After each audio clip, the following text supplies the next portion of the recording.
It was necessary, no siren, no nothing, but here we are in the Las Vegas Notsam studio for a Notsam Wrestling emergency podcast because Paul Heyman just turned on Roman Reigns. And as many times as Paul Heyman has turned on somebody, Paul Heyman, he turned on Brock Lesnar to manage the Big Show, of all people. He turned on Brock Lesnar again in his battle with CmPunk. He has turned on people plenty of times, but this one seemed not, I don't want to say unthinkable, because we all thought it, but it seemed like it wasn't something that would ever actually happen, to the point that once again you get to this inevitable place that you go, oh, this is the thing that we've been waiting for, and you go, no.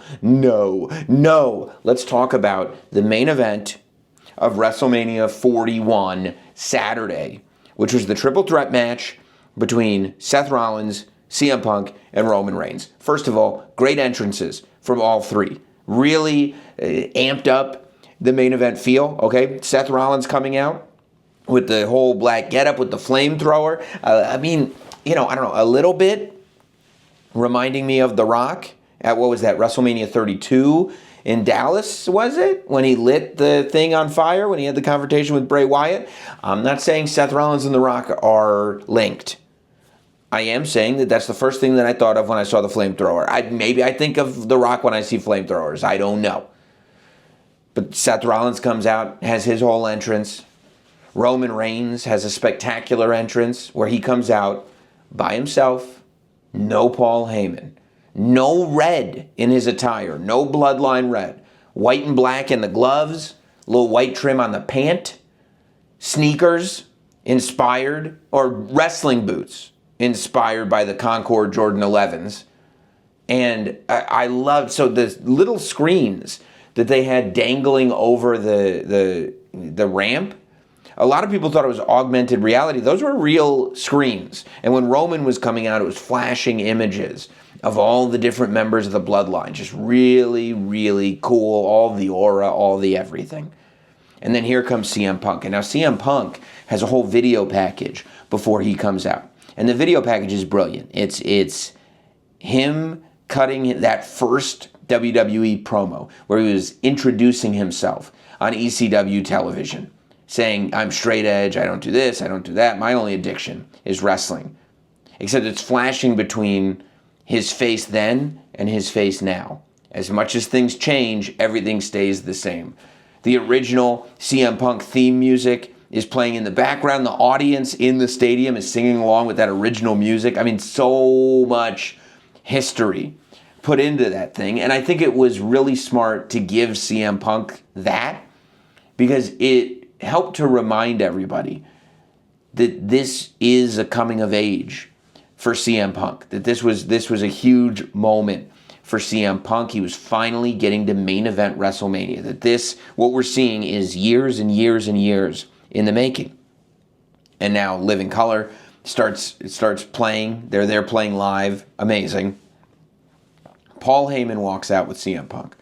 Clobbering time. He's smiling the whole time. Oh, these elite level pro wrestling performers and the facial expressions that they learn to use. So he's got this amazing, smile. He's so happy for his friend CmPunk. And the match begins. And to me, the match was so much fun. I mean, all of them doing everything they could. We finally got new tables being broken. Now, these tables were not actually, we still haven't seen, I don't think, one of the new commentary tables be broken. They introduced new commentary tables, I think at January 6th at Netflix. And I don't think we've seen those broken, but now these WrestleMania tables, both of them were broken, shattered, which we hadn't seen before. I really thought we were going to get the Shield double powerbomb.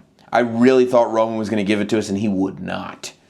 He slammed Seth Rollins down. And then powerbomb Punk through a table and powerbomb Rollins through a table. Lots of great near falls, finishing moves, using other people's finishing moves. Seth Rollins using the sharpshooter, brilliant, disrespectful. Roman Reigns trying to choke people out. Everything. I thought it was a great match. And I'd come on here and I said, I think Seth Rollins is going to win the match. And I think Paul Heyman is going to side with Seth Rollins. That's where I landed. And I said it on this podcast. If you go over to Busted Open's YouTube channel, there's a whole segment that I did with them predicting what could happen at WrestleMania 41. And one of the big things was this match. And on Busted Open, earlier this week, I said, I think Seth Rollins is going to win. I think Paul Heyman is going to side with Seth Rollins. So I'm watching this all happen, right? And all three men are down. And Paul Heyman has a chair. And he's looking at CM Punk, and he's looking at Roman Reigns. And he looks like the face that he's making now is that he's actually struggling between who to side with. Now, Paul Heyman had expressly said in multiple interviews that CM Punk is his very best friend in the world, and Roman Reigns is his tribal chief, and he will always be loyal to his best friend, and he will always be loyal to his tribal chief. And so you're sitting there going, now he's got to make this choice, right? And he decides to slide CM Punk the chair. And that chair is a weapon that symbolizes all the betrayal of Roman Reigns. That chair is the chair that ended the Shield when Seth Rollins hit Roman Reigns with it. That chair is the chair that ended that era of the Bloodline when Sami Zayn hit Roman Reigns with it. That chair holds a lot of history. And as CM Punk is smiling, has the chair up in the air, Paul Heyman does the unthinkable and low blows CM Punk. CM Punk goes down. And now what are we seeing? We're seeing Paul Heyman look completely distraught, looking like he did something that he did not want to do but knew he had to do for his tribal chief. We see Roman Reigns with this amazing smile on his face, ear to ear, but not like cartoony, this real smile of relief. Roman Reigns came to the ring alone. Roman Reigns acted in the match alone. Roman Reigns had this great moment at the start of the match where he took off the Ulafala and he didn't know what to do with it. There was no Paul Heyman to take it. He ends up just putting it into his corner. Because when he realizes that's one of the many things that he's going to go without, he goes, well, I'm not going to give it to him now. Forget it. I'm doing it by myself. I am doing it by myself. And so he looks at Paul Heyman and he's got this look on his face like, oh my God, I'm not alone. It doesn't happen every time. Because people want to argue with me on it. People want to tell me, oh, he deserves it here, he deserves it there. Roman Reigns gets betrayed by everybody. And it is not right. So Paul Heyman low blows CM Punk. Roman Reigns has this look. Like, I'm not alone. Not everybody betrays me. There are people on this great planet that I actually can trust. And he's smiling so big, and Paul Heyman presents him the chair as if it was the Ulafala itself. And Roman Reigns accepts the chair. And Roman Reigns walks over to Seth Rollins. And Roman Reigns, and I'm going like this, right? I'm cheering out of my mind when CM Punk gets hit with the low blow. I love it. I want to see my wise man and my tribal chief back together. I got the Travis Scott OTC shirt. Okay? When I realized what's going to happen, because I realized what was going to happen as I'm standing out there, I got to see it in the crowd, live, with the whole audience reacting to it with me. It was so great. I was screaming at the top of my lungs. I'm going, no, God, no, please don't do it. Paul Heyman, don't do it. Don't break our hearts. And he broke our hearts by low blowing Roman Reigns. And Seth Rollins takes advantage of it. And Paul Heyman not only betrays Roman Reigns, but gleefully exits with Seth Rollins. It was, again, one of those moments that I'm not going to say you couldn't see coming, but one of those moments that once it was coming, you couldn't believe that it was actually going to happen. Because it's not just about Paul Heyman siding with Seth Rollins. It's about this true end of an era. You know, Roman Reigns is not, like, the bloodline is done. Everything that is happening now is coming off of the bloodline. But realistically, now we're in this era of Roman Reigns where he's not bloodline Roman Reigns. He's just Roman Reigns, which we don't know what that looks like. For Roman Reigns to be this big, this popular, this much of a top guy, but not in the bloodline, we don't know what that looks like. You know, I think that people thought, myself included, that Roman Reigns losing the WWE Championship at WrestleMania last year was Roman Reigns at his absolute lowest.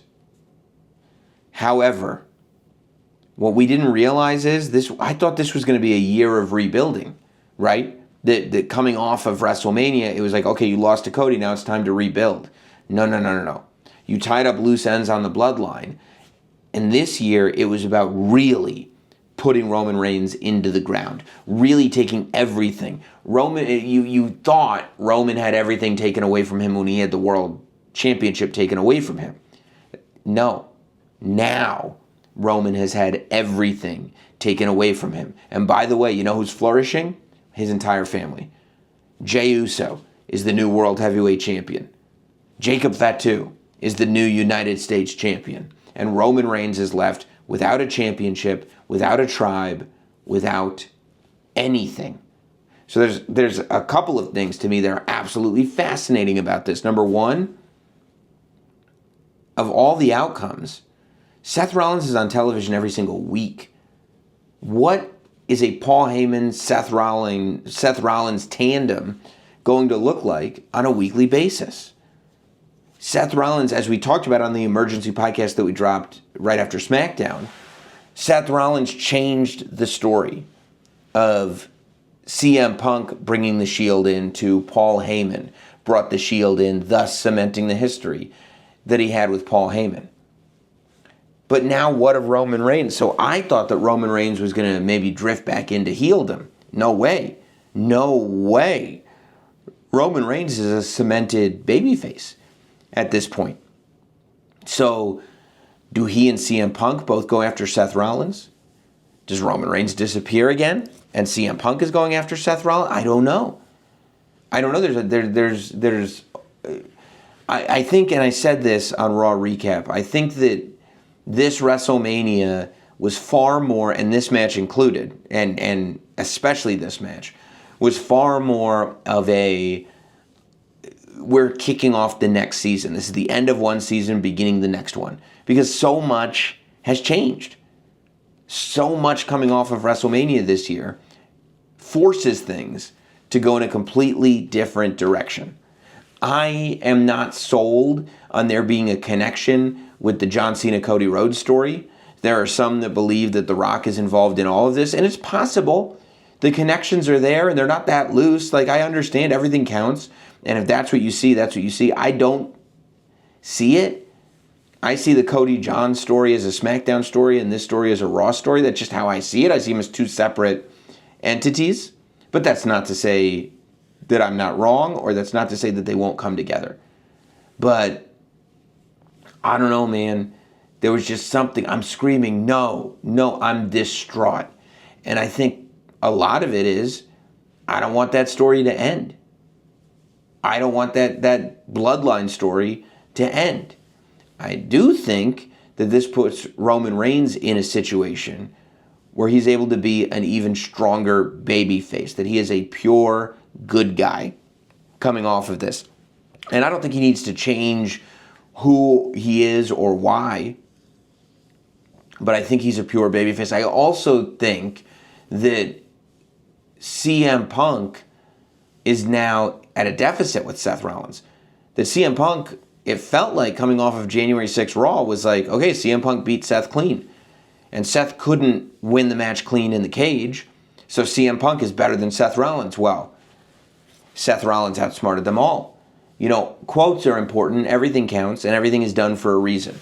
Paul Heyman, I don't know if he did it on television or not, it seems like he did, but in multiple interviews, Paul Heyman said, I will never not be loyal to my best friend or my tribal chief.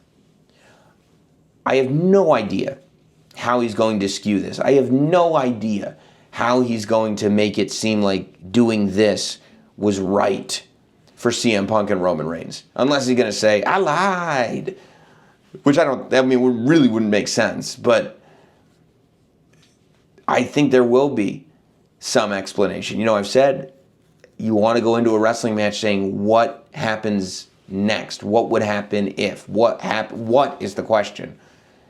And I think that that's what you're left with when you leave WrestleMania. Roman Reigns is a mess. CM Punk is distraught. And Seth Rollins has outsmarted everybody.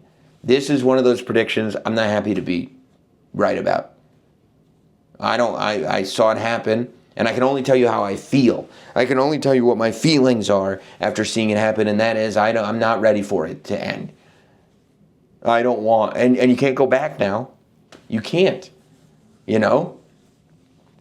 I wonder if Roman Reigns not being there full-time even works as well without the bloodline and Paul Heyman and all that. I guess, you know, logically, and it's tough to do logic on a show like this because this is feelings. Logically,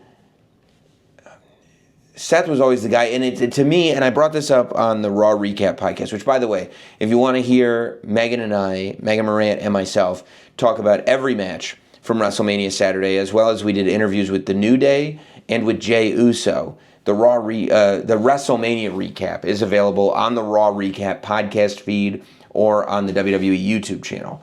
But, man, Seth Rollins is the MVP at WrestleMania 40, but he's the unsung MVP, meaning that no matter whether people acknowledge or not that he was the MVP of that WrestleMania, he didn't get a belt. He got injured. He didn't even get to maintain his career after that. He had to go home for a while after that. And all the people that he helped were able to prosper. Now, Seth Rollins is not the MVP. Seth Rollins is able to be completely selfish and be better off for it. I mean, I just can't. I can't, man.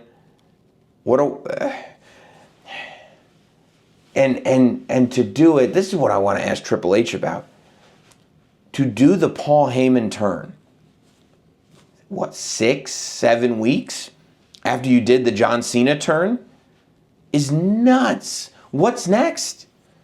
Where are you going to go next? I guess that's the question. And there are a lot of places for them to go. Leave in the comments if I'm missing details. These are just feelings. I don't have any notes. I just came home. And listen, it's been a great day, okay? I've been up forever. I feel like this day has been weeks in the best way possible. I woke up this morning. I had a 4:45 a.m. bus outside of the hotel. 4:45 a.m. they drive us to NXT Stand and Deliver. I do the NXT Stand and Deliver countdown show with Megan. As soon as that show is done, I have to get into another SUV so we can go to the stadium. I go to the stadium, I do the WrestleMania countdown show where I did stuff with Joe Tess and with Kathy Kelly. And then I get to enjoy and watch WrestleMania, say hello to some friends, do some interviews, and after the show is done, do the Raw Recap podcast for WrestleMania, which is, of course, WrestleMania Recap, and then come back home to the Notsam Las Vegas studios and let you know what's going on when it comes to straight up feelings. So, I'm sure as soon as I turn this off, I will have thought of something that, oh yeah, I wanted to make a mention of that too, because I was locked in to everything that was going on and every kind of detail of what was happening. I mean, just absolutely nuts. Roman Reigns has been betrayed again. And why? Why? Why is Paul Heyman on the side of Seth Rollins? Can somebody tell me what they think? Why is Paul Heyman on the side of Seth Rollins? I have no answers. I'm hopeful that we will get them. Today, I have no answers. But there's a lot more to do after today. WrestleMania Sunday is tomorrow. I would imagine we'll hit you with an emergency podcast. I don't know what the plans are. I think Sunday night into Monday morning, another emergency podcast. Coming off of Raw after Mania, maybe we do another one of these bad boys. And then maybe midweek, kind of regroup for a full-fledged Not Sam Wrestling. Let me know what you want to do. Let me know what you thought. Hope everybody's having a great WrestleMania. We'll talk soon.